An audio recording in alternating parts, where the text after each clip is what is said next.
I want you to imagine something absolutely wild with me. What if you woke up tomorrow and scientists announced that they'd found life on every single planet in our solar system? Not just microbes on Mars, but actual living organisms thriving on scorching Venus, giant Jupiter, frozen Neptune, and everywhere in between. How would that even be possible? What would these alien worlds look like? And more importantly, what would this mean for us here on Earth? Let's start our journey on Mercury, the closest planet to the Sun.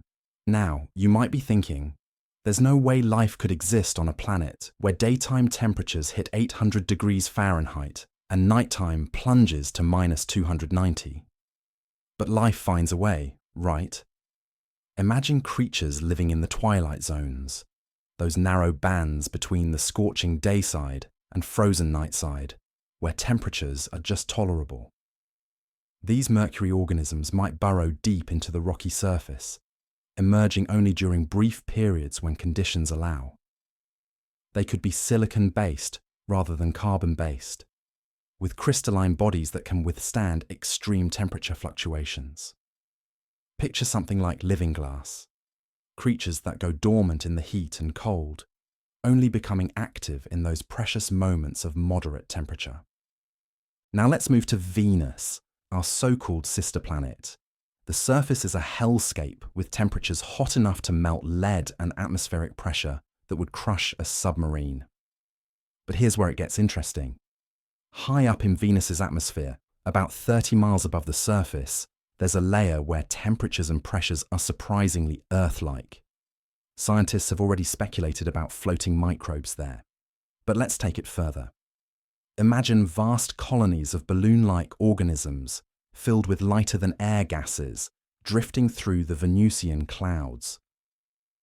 These creatures could have evolved to harvest sulfuric acid droplets for energy, turning one of the most hostile substances into their food source.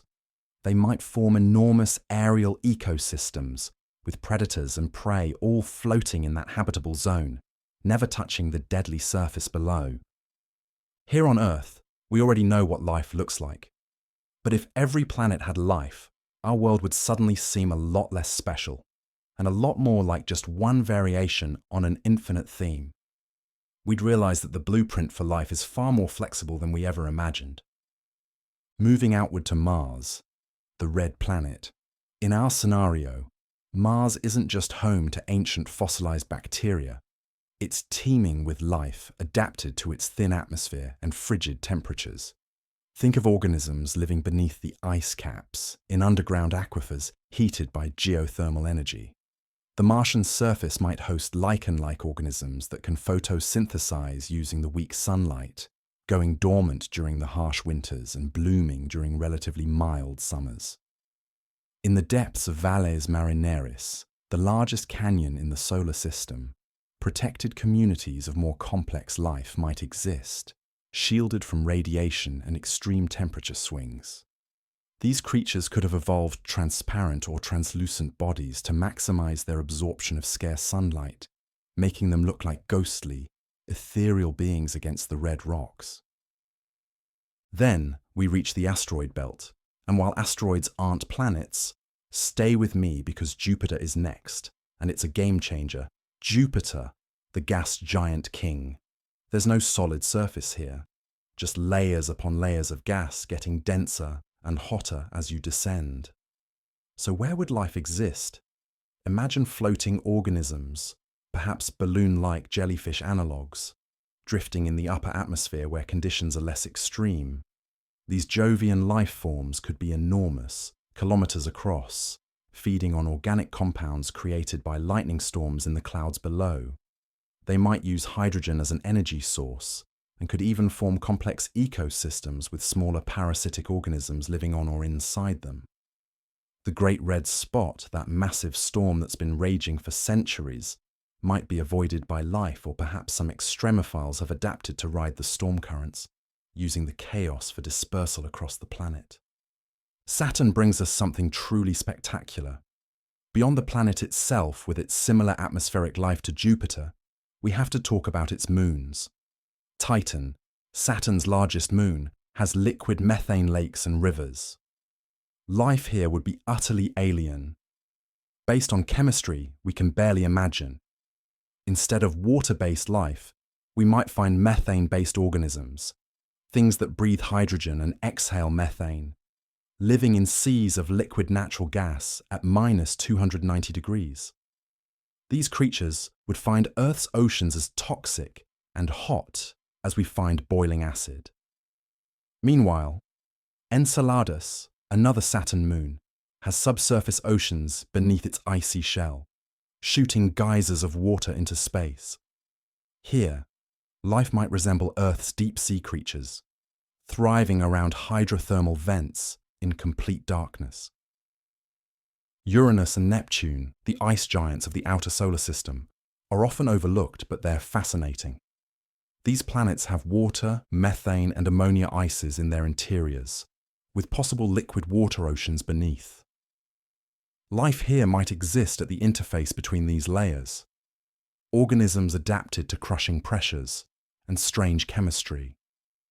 Imagine bioluminescent creatures lighting up the dark interior oceans. Entire ecosystems that have never seen a ray of sunlight, powered entirely by chemical energy from the planet's core. These beings might communicate through pressure waves or chemical signals, having evolved in an environment where light is meaningless. And finally, we reach Pluto. Yes, I know it's not technically a planet anymore, but it's still part of our solar system and deserves consideration. Despite being a frozen world at the edge of darkness, if life existed there, it would be the ultimate extremophile. Perhaps organisms living in pockets of liquid water beneath the icy surface, kept liquid by radioactive decay in Pluto's core.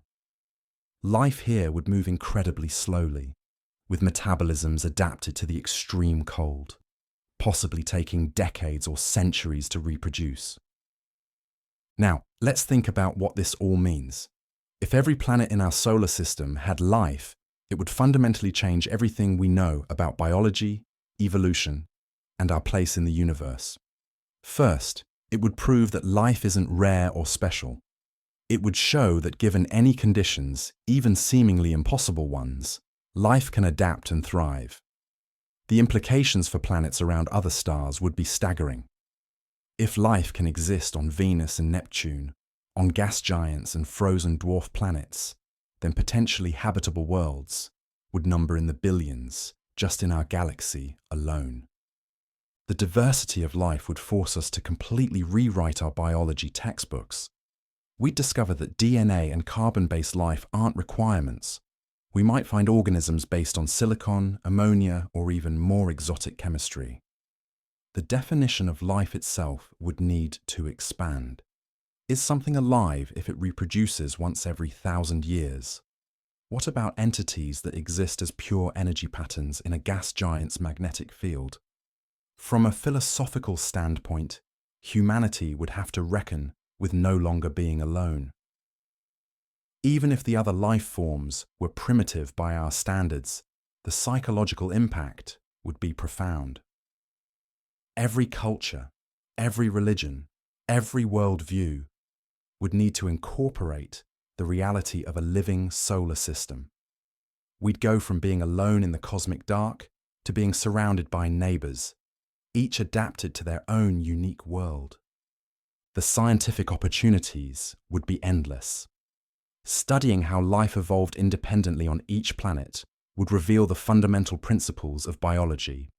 We'd learn which aspects of life are universal and which are accidents of Earth's particular history. The technology required to explore and study these organisms would drive innovation in ways we can't imagine. Spacesuits for Venus's clouds, submarines for Europa's oceans, floating research stations in Jupiter's atmosphere. There would also be serious ethical questions. Would we have the right to disturb these ecosystems? What if our microbes contaminated other worlds, or theirs contaminated Earth? How would we prevent interplanetary pandemics? And if any of these life forms showed signs of intelligence, even primitive intelligence, how would that change our exploration priorities? The truth is, we live in a solar system where, as far as we know, only one planet has life. But the discovery of even simple microbes on Mars or in Europa's oceans would revolutionize our understanding of life's possibilities. The scenario we've explored today, while purely hypothetical, helps us appreciate just how adaptable and persistent life can be, and it reminds us that the universe is far stranger and more wonderful than we often imagine. Who knows?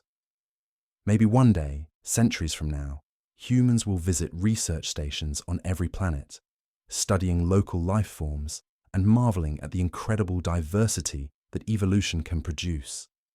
Until then, we can dream, speculate, and keep looking up at the night sky with wonder.